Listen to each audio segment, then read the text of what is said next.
கடை போட ஆரம்பித்தேன். 2 பேருக்கு வேலைவாய்ப்பு கொடுத்தேன். இப்படி கொஞ்சம் கொஞ்சமாக இன்றைக்கி வந்து என்கிட்ட சென்னையில் 6 பிரான்ச்சஸ் இருக்குது. சொல்லப்போனால் இன்றைக்கி தான் 6வது பிரான்ச் ஓப்பன் பண்ணியிருக்கேன். ஓப்பன் பண்ணிவிட்டு இந்த வீடியோவை கொடுக்குறேன். என்கிட்ட ஒரு 30 ஒர்க்கர்ஸ் இருக்காங்க.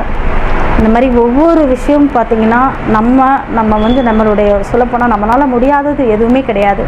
நம்ம கண்டிப்பாக நம்மளால் எல்லா விஷயமே முடியுன்ற ஒரு எண்ணம் எனக்குள்ளே உருவாகுச்சு.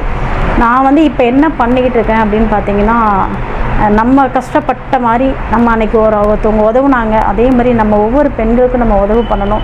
அவங்க ஒவ்வொரு பெண்களும் கண்டிப்பாக ஒரு கைத்தொழில் கற்றுக்கணும். என்ன தான் படிச்சிருந்தா கூட அவங்க கைத்தொழில் கண்டிப்பாக கற்றுக்கணும். அவங்களுக்கு வந்து நான் சப்போர்ட்டாக இருக்கேன். என்கிட்ட வர்றாங்க, நிறைய கஸ்டமர்ஸ் வராங்க.